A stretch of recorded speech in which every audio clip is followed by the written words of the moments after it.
അർച്ചന ചേച്ചി LLB സീരിയലിൻ്റെ latest episode റിവ്യൂയിലേക്ക് എല്ലാ കൂട്ടുകാർക്കും സ്വാഗതം. അർച്ചന ദേഷ്യത്തോട് കൂടിയിട്ട് ഭയങ്കര വിഷമത്തോട് കൂടിയിട്ട് അർച്ചന വരികയാണ് കേട്ടോ. അർച്ചനയെ കണ്ടതും തന്നെ അനന്ത് ചോദിക്കുകയാണ്, ചേച്ചി എവിടെയായിരുന്നു ഇത്ര നേരം? ഞാനാകെ പേടിച്ചു. എന്താ പറ്റി ചേച്ചി, എവിടേക്കാണ് പോയത് എന്ന് ചോദിക്കുമ്പോൾ അർച്ചന ചോദിക്കുകയാണ്, അച്ചു മൂന്തനം വന്നോ എന്ന് ചോദിക്കുകയാണ്. ആ വന്നോ, അവരിപ്പോഴാണല്ലോ വന്നത് എന്ന് ചോദിക്കുകയാണ് കേട്ടോ. എന്നാൽ അവരെ ഇങ്ങോട്ടേ വിളിക്കുക എന്ന് ചോദിക്കുമ്പോഴേക്കും എല്ലാവരും വരികയാണ് കേട്ടോ. പിന്നീട് ചോദിക്കും, നിങ്ങൾക്ക് ഞാൻ എല്ലാ കാര്യങ്ങളും അറിഞ്ഞു. റോട്ടിലെ ചായക്കടക്കാരൻ പറഞ്ഞു, നിങ്ങൾക്ക് ഇത്രയും ബുദ്ധിയും വിവരവും ഇല്ലാതായോ? നിങ്ങൾ ചായക്കടയിൽ വെച്ചിട്ടാണോ അടിപിടി കൂടുന്നത്? നിങ്ങൾക്ക് ഇവിടെ സ്ഥലമില്ലേ? നിങ്ങൾ ഇത്രയും അധപ്പതിച്ചോ എന്നിങ്ങനെ ചോദിക്കുകയാണ് കേട്ടോ. എടാ മുകുന്ദ, അവൻ ചെറുതാണ്, നിനക്കെങ്കിലും ഒരു വിവരമില്ലേ എന്നിങ്ങനെ അർച്ചന ചോദിക്കുകയാണ് കേട്ടോ. അർച്ചനയ്ക്ക് ഭയങ്കര സങ്കടം വരികയാണ് കേട്ടോ. അപ്പോൾ എന്താ പറ്റിയത് ചോദിച്ചത് രമ്യ പറയുന്നുണ്ട്, ഇതിന് വേണ്ടിയിട്ടാണോ ഇവിടെ നിന്ന് പോയത് മുകുന്ദേട്ട എന്നിങ്ങനെ ചോദിക്കുമ്പോൾ മുകുന്ദൻ പറയുന്നുണ്ട്, ഞാനല്ല, അവനാണ് അടിക്കാൻ വന്നത് എന്നിങ്ങനെ പറയുകയാണ് കേട്ടോ. അതേസമയം അർച്ചന പറയുന്നുണ്ട്, അച്ചു നീ മേട്ടനോട് മാപ്പ് പറയുക എന്ന് പറയുന്നുണ്ട്. ഞാൻ മാപ്പ് പറയില്ല, എൻ്റെ ഭാര്യയെ കയറി പിടിച്ച ഇയാളോട് ഞാൻ എന്തിനു മാപ്പ് പറയണം? എനിക്കതിൻ്റെ ആവശ്യമില്ല എന്നിങ്ങനെ പറയണം കേട്ടോ. ശരിക്കും രുക്കുവിനോട് ഇയാളാണ് മാപ്പ് പറയേണ്ടത് എന്ന് പറയണ. രമ്യ അപ്പം പറയുന്നുണ്ട്, നിനക്ക് വേട്ടനെ വിശ്വാസമില്ലേ? നിൻ്റെ ഭാര്യയാണ് ശരിയല്ലാതെ പെരുമാറിയതും അവൾ പറഞ്ഞതും വെറുതെയാണ് എന്നിങ്ങനെ പറയുമ്പോൾ രുക്കു പറയണ്, എനിക്ക് മാത്രമാണല്ലോ ഇതെല്ലാം പറ്റിയത്. നിങ്ങളൊരു സ്ത്രീയാണോ? നിങ്ങൾക്ക് എങ്ങനെ പറയാൻ തോന്നിയത് എന്നിങ്ങനെ പറയണം കേട്ടോ. ശരിക്കും അയാളാണ് എന്നോട് മാപ്പ് പറയേണ്ടത് എന്നിങ്ങനെ പറയണേ. നിങ്ങളെന്നാലും ഞാൻ അമ്പാട്ട് വീട്ടിലെ എല്ലാവരെയും എങ്ങനെയാണ് 3 തടിമാടന്മാരെ നോക്കി വളർത്തിയത് എന്നുള്ള റോഡിൽ സംസാരമാകും. നിങ്ങൾ എന്തുമാത്രം സ്നേഹത്തോടെയാണ് പെരുമാറിയിട്ട് ജീവിച്ചിരുന്നത്, ഇപ്പം എന്ത് പറ്റി നിങ്ങൾക്ക് എന്നിങ്ങനെ പറയണ്. അച്ചു, നിന്നെ മൂന്ന് എത്ര ചെറുതാകുമ്പോൾ സ്കൂളിൽ കൊണ്ടുപോകാനും അതുപോലെ എത്ര നിന്നെ ലാളിച്ച് വളർത്തിയതാണെന്നറിയോ എടുത്തിട്ട്, നിനക്ക് അവനോടൊരു സോറി പറയുമ്പോഴേക്കും നിനക്ക് എന്താ പ്രശ്നം എന്നിങ്ങനെ ചോദിക്കുമ്പോൾ അച്ചു പറയണേ, ഒരിക്കലുമില്ല, ഞാൻ സോറി പറയില്ല, അയാളോട് ഞാൻ സോറി പറയില്ല. അയാളെ കരുതിയിട്ട് ഇവിടെ എങ്ങനെ ഇനി മറ്റുള്ള പെണ്ണുങ്ങൾ ജീവിക്കും? അതേപോലെ തന്നെ ചിന്നുവിനെയും കൂടി അയാൾ എന്തെങ്കിലും ചെയ്യില്ല എന്ന് ആർക്ക് എന്ത് ഗ്യാരണ്ടി പറയാൻ പറ്റും എന്നിങ്ങനെ ചോദിക്കുകയാണ് കേട്ടോ. അത് കേട്ടത് മുകുന്ദനാകും ദേഷ്യം വരികയാണ് കേട്ടോ. മുകുന്ദൻ അങ്ങനെ അച്ചുവിനെ പിടിച്ച് അടിക്കുകയാണ് കേട്ടോ. അച്ചുവിനെ പിടിച്ച് അടിക്കുമ്പോൾ അർച്ചന പറയണ, നിങ്ങളിതൊന്ന് ഒഴിവാക്കുമോ? നിങ്ങളിത് എന്ത് വിചാരിച്ചിട്ടാണ് നിങ്ങൾ എന്ന് പറഞ്ഞിട്ട് അർച്ചന ആകെ സങ്കടത്തോടെ കരയാണ് കേട്ടോ. അതിനുശേഷം അച്ചുവിനോട്, അച്ചു നീ റൂമിലോട്ട് പോയി എന്ന് പറയണ്. രമ്യയ്ക്ക് ആകെ സങ്കടം വരും കേട്ടോ. രമ്യ രുക്കുവിനോട് സംസാരിക്കുന്നുണ്ട്. പിന്നീട് റൂമിൽ വന്നിരുന്ന അച്ചുവിനോട് രുക്കു പറയണം കേട്ടോ, ഇങ്ങനെ ആയിക്കഴിഞ്ഞാൽ എങ്ങനെയാണ്? അച്ചു വിഷമത്തോടെ ഇരിക്കുകയാണെന്ന് രുക്കുവിന് മനസ്സിലായി. അതിൽ കയറി പിടിക്കണമെന്ന് കരുതിയിട്ടാണ് രുക്കു പറയണത്, എങ്ങനെയാണ് ഇനി ഇവിടെ ജീവിക്കുക? അവരെല്ലാവരും എന്നെ ഒറ്റപ്പെടുത്തുകയാണ്, ഞാൻ എങ്ങനെ ജീവിക്കും? ഇനി ഇവരുടെയൊക്കെ മുഖത്ത് നോക്കാനും തന്നെ എനിക്ക് മടിയാണ്, ഇവിടെ ജീവിക്കാൻ തന്നെ പേടിയാണ്. ഞാൻ എന്തായാലും ഒരു കാര്യം ചെയ്യണം, ഞാൻ പോവുകയാണ് എന്നിങ്ങനെ പറയണം കേട്ടോ. നീ എവിടേക്കാണ് പോകുന്നത്? ചന്ദ്രകാന്തത്തേക്കോ? ഈ ചന്ദ്രകാന്തത്തേക്ക് ഞാൻ ഒറ്റയ്ക്ക് പോവില്ലേ, എന്തായാലും ഞാൻ പോവുകയാണെന്നുണ്ടെങ്കിൽ അച്ഛനെയും കൊണ്ടേ പോവുള്ളൂ എന്നിങ്ങനെ പറയണം. ഞാൻ എന്തായാലും വരില്ല, അത് ശരിയാവില്ല എന്നിങ്ങനെ പറയണം. അതേസമയം ശരിയാകില്ലെങ്കിൽ ഞാൻ പോകും, ഈ ലോകത്തോട് തന്നെ ഇവിടെ പറയും, ഞാൻ ആത്മഹത്യ ചെയ്യും എന്ന് രുക്കു അച്ചുവിനോട് പറയണം കേട്ടോ. അത് കേൾക്കുമ്പോൾ അച്ചുവിന് ആകെ മൊത്തം മാനസികമായിട്ട് വിഷമം വരും. അതിനുശേഷം ചിന്നു ചോദിക്കുകയാണ് കേട്ടോ അർച്ചനയോട്, അമ്മാവന്മാരൊക്കെ തെറ്റുമോ എന്ന് ചോദിക്കണം. ഇല്ല മോളെ എന്ന് പറഞ്ഞ് ചിന്നുവിനെ ആശ്വസിപ്പിക്കുകയാണ്. രമ്യയും മഞ്ജുവും കൂടി റൂമിനകത്തേക്ക് പോവുകയാണ് കേട്ടോ. പിന്നീട് പിറ്റേ ദിവസം രമ്യ പുറത്തിരുന്ന് കരയുണ്ടാവും, മഞ്ജുവും കൂടി ഇരിക്കുന്നുണ്ടാവും. അതുകൊണ്ടാണ് അർച്ചന വരുന്നത്.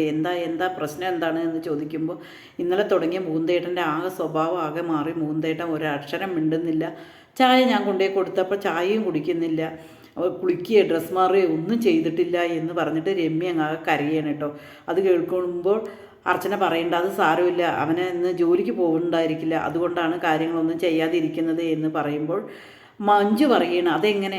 അനിയനെ അടിച്ചതല്ലേ, അത്തരത്തിലല്ലേ കാര്യങ്ങൾ ചെയ്ത്, അതുകൊണ്ടായിരിക്കും, ആ വിഷമം കൊണ്ടായിരിക്കും, രുക്കുവിൻ്റെ പ്രശ്നം ആലോചിച്ചിട്ടായിരിക്കും എന്നിങ്ങനെ പറയുമ്പോൾ അർച്ചന പറയും, നീ അങ്ങനെ പറയണ്ട, നീ വിശ്വസിക്കുന്നുണ്ടോ? നിൻ്റെ അനിയൻ അങ്ങനെ ചെയ്തിട്ടുണ്ട് എന്ന് നീ വിശ്വസിക്കുന്നുണ്ടോ എന്ന് ചോദിക്കും. ഇല്ല, ഞാൻ അങ്ങനെ വിശ്വസിക്കുന്നില്ല, അത് മാത്രം മതി. രുക്കുവിൻ്റെ വർത്തമാനങ്ങൾ കേട്ടിട്ട് ഒരാളെ ന്യായീകരിക്കാൻ നിൽക്കണ്ട, നീ ഏതാണോ ശരി അത് കേട്ടാൽ മതി.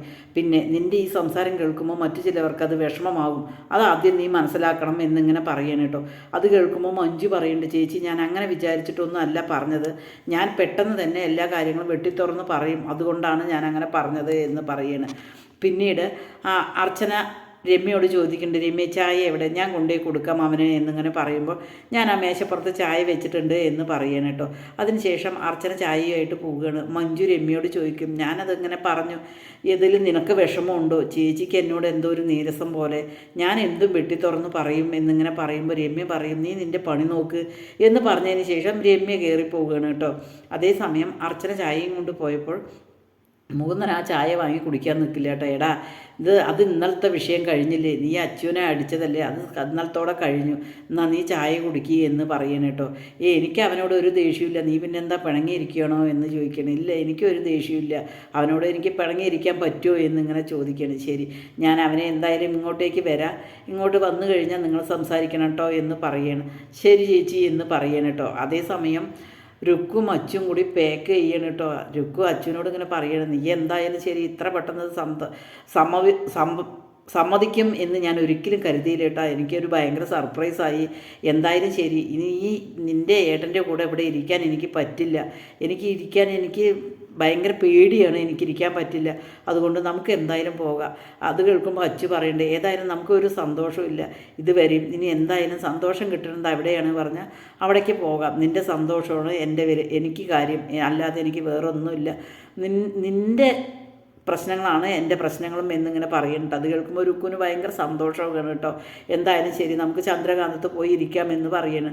അതേസമയം അർച്ചന ഇങ്ങനെ വരികയാണ് കേട്ടോ. അർച്ചന വന്നിട്ട് എന്താ നിങ്ങൾ ഡ്രസ്സൊക്കെ പാക്ക് ചെയ്യണമല്ലോ എന്ന് ചോദിക്കുമ്പോൾ അച്ചു പറയുന്നുണ്ട്, ഞങ്ങൾക്ക് ഇവൾക്ക് ഒരു ചേഞ്ച് വേണം ചേച്ചി, അതുകൊണ്ട് ഞങ്ങൾ ഇവിടുന്ന് പോവുകയാണ് എന്ന് പറയണം കേട്ടോ. അത് നല്ല കാര്യമാണ്, അവൾക്കൊരു ചേഞ്ച് വേണം, എവിടേക്കാണ് പോകുന്നത് എന്നിങ്ങനെ ചോദിക്കുമ്പോൾ ഒന്നും പറയണില്ല കേട്ടോ. എന്തായാലും ശരി, അത് നല്ല കാര്യം തന്നെയാണ്. പിന്നെ അച്ചുവിനെ വിളിക്കണം കേട്ടോ. അർച്ചന ഇങ്ങനെ വിളിക്കണം, അച്ചു വാ നീ എന്ന് പറയുമ്പോൾ രുക്കുന് പെട്ടെന്ന് തന്നെ ഒരു മനസ്സിലേക്ക് തോന്നുകയാണ്, അച്ചുവിൻ്റെ സ്വഭാവം മറ്റേ മാറുമോ എന്ന് പറയുന്നുണ്ട്. അതേസമയം അർച്ചന ചോദിക്കുന്നുണ്ട്, ഇന്നലെ ഞാൻ അടിച്ചതിൽ എനിക്ക് വേദനിച്ചോ എന്ന് ചോദിക്കുക. അമ്മമാരടിക്കില്ലേ മക്കളെ, അതുപോലെ തന്നെ ഉള്ളൂ എന്ന് പറഞ്ഞിട്ട് അച്ചുവിനെ ആശ്വസിപ്പിക്കണം കേട്ടോ. അതേസമയം എന്തിനാണ് വിളിക്കുന്നത് അച്ചുവിനെ എന്ന് ചോദിക്കണം. ഇവിടെ നിന്ന് പറയാലോ എന്നിങ്ങനെ പറയുമ്പോൾ മുകുന്ദൻ അവിടെയുണ്ട്. മുകുന്ദൻ്റെ അടുത്ത് പോകുന്നെങ്കിൽ മുകുന്ദൻ നിന്നെയും കാത്തിരിക്കുകയാണ്, ആകെ വിഷമത്തിലാണ് അവൻ ഇരിക്കുന്നത് എന്ന് പറയുമ്പോൾ രുക്ക് പറയണേ, എന്തിനാത് അങ്ങനെ കാത്തിരിക്കണ്ടേ, മുകുന്ദേട്ടനെ ഇങ്ങോട്ട് വരാലോ എന്ന് പറയും. ഇവൻ അനിയനല്ലേ, അങ്ങോട്ടേക്ക് പോയാൽ പോരെ എന്ന് ചോദിക്കും. ഇനി ഞങ്ങൾക്ക് കോംപ്രമൈസും ഒന്നും വേണ്ട, എനിക്ക് ഇവിടെ ഇരിക്കാൻ തന്നെ പേടിയാണ്, അതുകൊണ്ട് ഞങ്ങൾ പോവുകയാണ് എന്ന് പറയണം കേട്ടോ. നിങ്ങൾ പോവേ, എവിടേക്കാണ് പോകുന്നത് എന്ന് ചോദിക്കുമ്പോൾ ഞാനും അച്ചും കൂടി ചന്ദ്രകാന്തത്തിലേക്ക് പോവുകയാണ് എന്നിങ്ങനെ രുക്ക് പറയണം കേട്ടോ. അത് കേൾക്കുന്ന നിമിഷം അർച്ചന ആകെ സ്തംഭിച്ചു പോവുകയാണ് കേട്ടോ. കേൾക്കാൻ പാടാത്തത് കേട്ട പോലെ അർച്ചന ആകെ നിൽക്കുകയാണ്.